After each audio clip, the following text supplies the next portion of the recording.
Assalamualaikum warahmatullahi wabarakatuh. Alhamdulillahirabbil alamin wassalatu wassalamu ala asyrafil anbiya'i wal mursalin sayyidina Muhammadin wa ala alihi wa sahbihi ajma'in, amma ba'du. Kawan-kawan mahasiswa Stay Al-Fitrah yang dirahmati oleh Allah, pada kuliah daring kali ini kita akan melanjutkan materi sejarah ilmu tasawuf, di mana pada hari ini saya akan menyampaikan materi tasawuf di kota Kufah. Setelah di pertemuan sebelumnya kita menjelajahi beberapa negeri Islam, maka saatnya kita sampai ke negeri Kufah. Negeri Kufah sekarang adalah bagian dari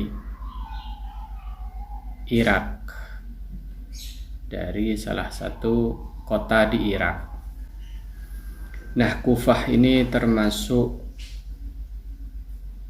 kota yang ditaklukkan oleh Islam di awal-awal. Sahabat-sahabat Nabi yang diutus ke Kufah ini diantaranya adalah Abdullah bin Mas'ud, sahabat Abdullah bin Mas'ud, yang ditugaskan oleh Khalifah Umar sebagai wazir di sana, sekaligus juga muallim, pengajar. Sementara amirnya adalah Ammar bin Yasir, sahabat Ammar bin Yasir. Nah, tokoh-tokoh ini, para sahabat ini berhasil mengkader beberapa tabi'in sehingga mereka mempunyai kecenderungan Qur'ani yang sangat kuat, karena sahabat Abdullah ini termasuk para pembesar dan pemimpin Qurra, para penghafal Al-Quran. Bahkan dia pernah mengatakan, talaqqaitu min fihi Rasulillah sallallahu alaihi wasallam sab'ina surah mubasyaratan. Saya mengambil atau belajar langsung Al-Quran, mendengar langsung dari mulut yang mulia Rasulullah sallallahu alaihi wasallam sekitar 70 surat.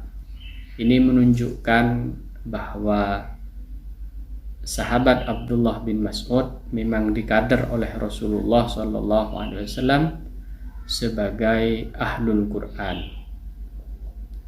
sehingga dari tangannya lahir tokoh-tokoh Qurani seperti Al-Alqamah, Miqdad Al-Ajali, dan lain-lain. Selain sahabat Abdullah bin Mas'ud, Rasulullah SAW juga mengutus sahabat Salman Al-Farisi. Salman minna ahlul bait, kata Rasulullah. Jadi Salman ini meskipun orangnya, etnisnya adalah Persia, bukan orang Arab tapi dari Persia, tapi beliau mendapat predikat ahlul bait, termasuk keluarga Nabi dalam pengertian aridi di sini, bukan zati. Petualangan Salman ini dalam mencari agama dimulai dari agama Meno, dalam bahasa Inggrisnya Meno, Mazdak, Kristen. Jadi Meno dan Mazdak ini termasuk agama Zoroaster, Zaradastiyah, Zoroaster. Kemudian beliau juga membaca kitab-kitab Samawi yang lain sebelum Al-Quran, seperti Injil, Zabur, dan banyak sekali. Di antara ucapan-ucapan Sayyidina Salman yang sering diulang-ulang adalah kekasihku Muhammad sallallahu alaihi wasallam. Jadi beliau itu selalu menyebut Habibi, kekasihku Muhammad sallallahu alaihi wasallam. Ausani Habibi, ausani Habibi, begitu biasanya. Jadi kekasihku berwasiat. Di antara wasiatnya katanya, agar aku mengambil dari hiasan dunia ini sekedarnya saja, seperti orang mengambil bekal untuk perjalanan.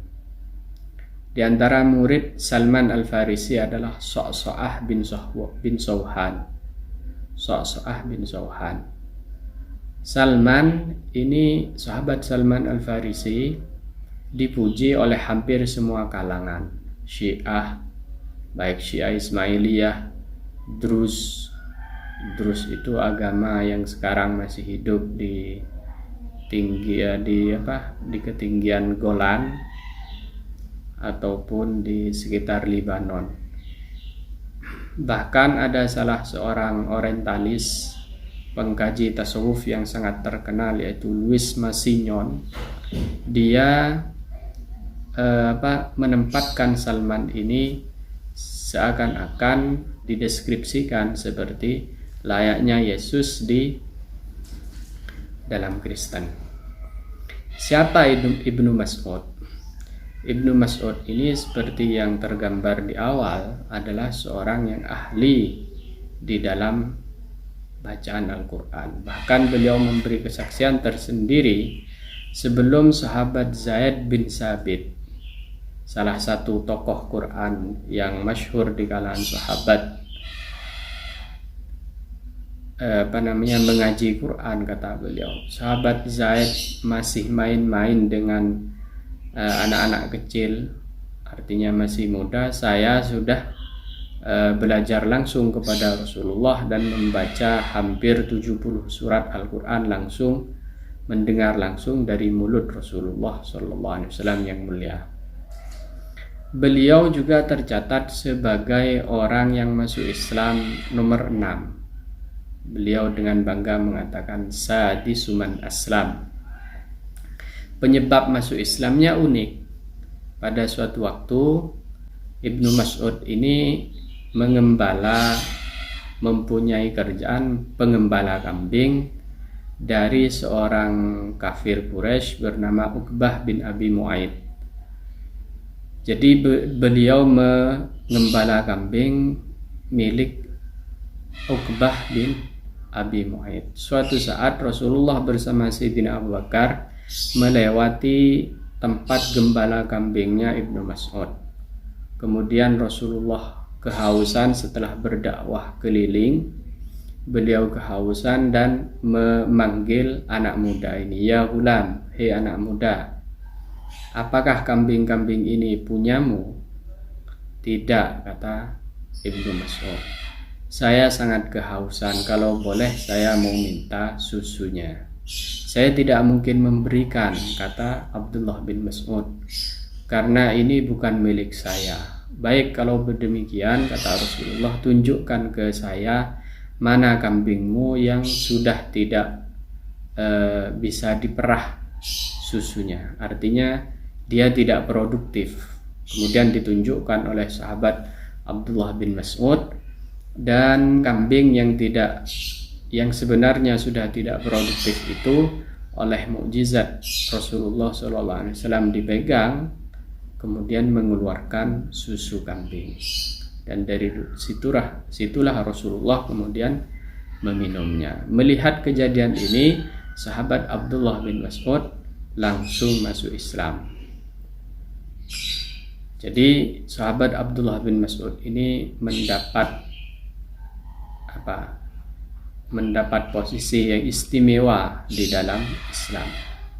Bahkan karena sahabat Abdullah bin Mas'ud ini orangnya hitam dan kecil. Suatu saat Rasulullah memintanya agar naik ke mengambil kayu arok. Kayu arok ini kayu yang biasa dibuat siwak.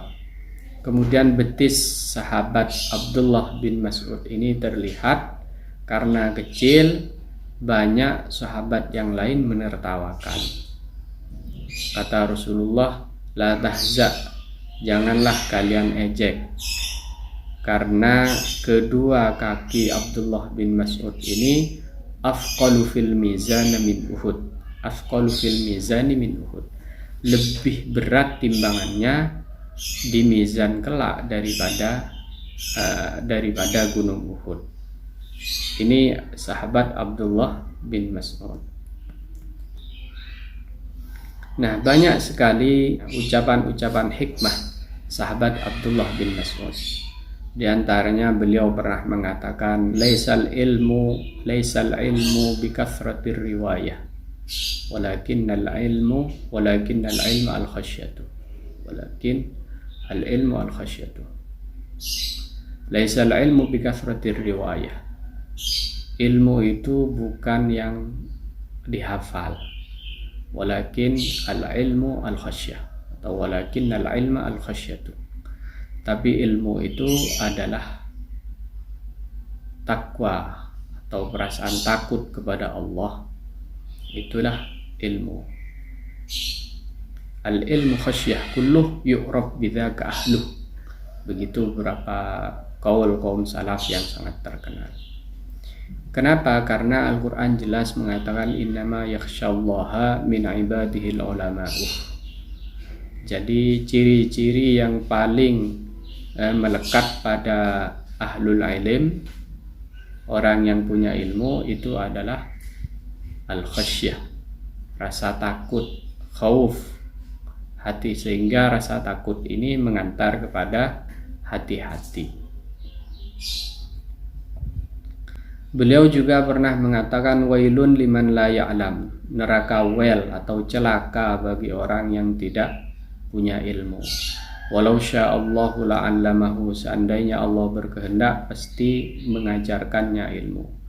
Wa wailun liman ya'lam thumma la ya'mal sab'a marrat. Tapi neraka wel atau celaka sampai 7 kali, kata Abdullah bin Mas'ud, orang yang mempunyai ilmu tapi tidak mengamalkan ilmunya. Jadi ilmu itu di dalam Islam untuk diamalkan. Tidak sekedar ilmu adalah untuk ilmu saja, untuk dihafal dan dibuat bangga-banggaan. Tidak demikian ilmu di dalam Islam. Ilmu di dalam Islam itu memanggil kita untuk mengamalkannya. Al ilmu yahtifu bil amal wa illa irtahal. Juga ada statement atau ucapan Abdullah bin Mas'ud yang mengatakan la yablu abdun haqiqatal iman hatta yahulla bidarwatihi wa la yahulla bidarwatihi hatta yakuna al-faqru ahabbu ilaihi minal ghina wat tawadhu'u ahabbu ilaihi minasy syaraf hatta yakunu hamiduhu wa damuhu indahu sawa. Tidak akan merasakan hakikatnya iman sampai seseorang itu ke puncak keimanan, dan puncak keimanan itu tergambar ketika dirinya lebih menyukai kefakiran daripada kekayaan, lebih menyukai sifat tawadhu daripada sifat bangga diri, dan sama di hadapannya antara dipuji dengan dihina. Dia juga pernah mengatakan ma minkum illa dhaifun wa maluhu ariyah. Tidaklah seorang di antara kalian kecuali dia tamu, dan harta benda itu adalah pinjaman. Wadhaifu murtahilun, tamu itu akan pulang. Wal ariyatu mu'addatun ila ahliha, dan titipan itu akan dikembalikan kepada pemiliknya. Ucapan-ucapan ini sengaja saya kutip untuk menegaskan aspek-aspek kezuhudan dan aspek-aspek tasawuf di dalam diri Abdullah bin Mas'ud radhiyallahu ta'ala anhu. Kelak dari Kufah ini melahirkan para tabi'in semisal yang telah disebutkan tadi, yaitu ada Alqamah dan lain-lain. Namun di samping Abdullah bin Mas'ud dan Sayyidina Salman Al-Farisi, ada juga seorang sahabat Nabi yang diutus ke sana bernama Hudzaifah ibnul Yaman. Jadi Hudzaifah ini kemarin kita sebutkan pernah ke Syam, tapi juga dia pernah diutus ke Kufah. Dia itu mempunyai julukan Shahibu Sirri Rasulillah, orang yang dipercaya memegang rahasia Rasulullah. Nah, saat ditunjuk sebagai amir di kota Madain, dia menaik keledai. Di tangannya itu memegang roti, di tangan kanan memegang roti, dan di tangan kiri memegang buah. Sepertinya jabatan sebagai amir sekalipun tidak pernah merubah gaya hidup Hudzaifah ibnul Yaman. Ciri yang membedakan kaum sufi kota Kufah adalah selain Ibnu Mas'ud ini membentuk kecenderungan mereka yang Qur'ani, mereka juga mendalimi hadis. Tidak seperti di kota Basrah kemarin yang dimana mereka itu hanya memperdalam Al-Quran saja.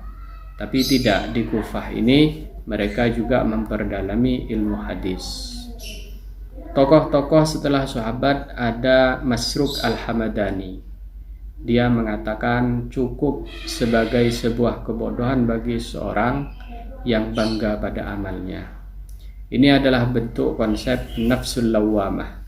Jadi dalam tasawuf tingkatan-tingkatan jiwa ini dibagi menjadi 7. Jadi bangga pada amal atau ujub ini termasuk nafsul lawamah. Jadi tingkatan paling rendah adalah nafsul ammarah, kemudian di atasnya lawamah, di atasnya mulhamah, di atasnya mutmainnah, radiyah, mardiyah, kemudian kamilah.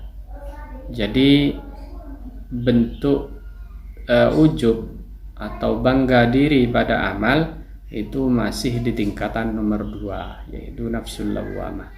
Kemudian tokoh yang lainnya ada Al-Aswad bin Yazid.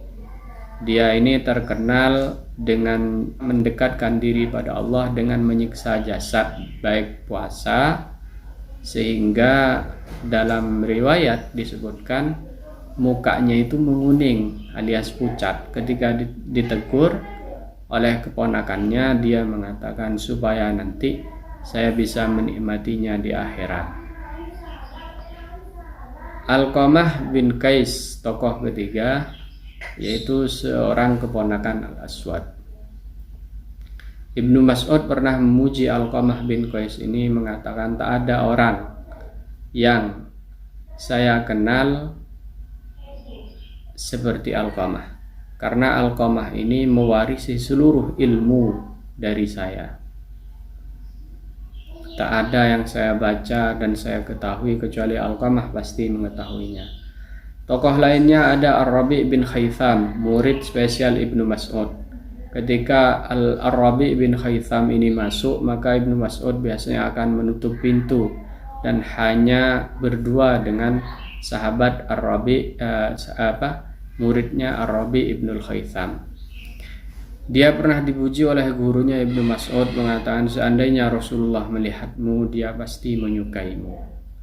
Ini bentuk-bentuk keteladanan Ar-Rabi' bin Khaytham. Dan dia pernah suatu saat mendengar sahabat Abdullah bin Mas'ud membaca ayat azab. Dia tidak hanya menangis tapi juga pingsan. Ini konsep sakar, konsep mabuk, entah karena cinta kepada Allah atau karena takut kepada Allah hingga tidak sadarkan diri.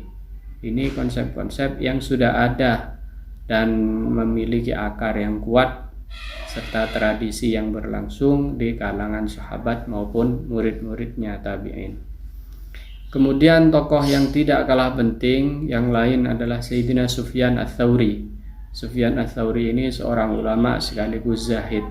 Sayyid Muhammad bin Alawi Al-Maliki memasukkan dirinya ke dalam 12 pendiri mazhab. Jadi Sufyan Ats-Tsauri ini memiliki mazhab sendiri. Ada 2 Sufyan yang memiliki mazhab sendiri, yaitu Sufyan Ats-Tsauri dan Sufyan bin Uyainah. Hanya memang mazhab Sufyan Ats-Tsauri dan Sufyan bin Uyainah ini punah. Yang tersisa hanya tinggal 4 mazhab yang kita kenal di dalam Ahlus Sunnah wal Jamaah tersebut. Nah, Sufyan Ats-Tsauri ini tidak hanya ahli di dalam ilmu fikih, tapi juga seorang sufi yang sangat masyhur. Bahkan Ahmad bin Hambal itu sering mendengarkan ucapan-ucapan Sufyan Ats-Tsauri dan ta'zim kepada Sayyidina Sufyan Ats-Tsauri. Hanya memang beliau kalah populer dari Imam Abu Hanifah maupun Ahmad bin Hambal karena Sufyan Ats-Tsauri ini lebih suka mengelana, lebih suka menghindari popularitas, mengelana ke sana kemari. Inilah beberapa tokoh di kota Kufah yang menjadi cikal bakal kecenderungan hidup zuhud dan tasawuf di kota itu. Sekian yang bisa saya sampaikan. Wallahul muwaffiq ila aqwamit thoriq. Wassalamualaikum warahmatullahi wabarakatuh.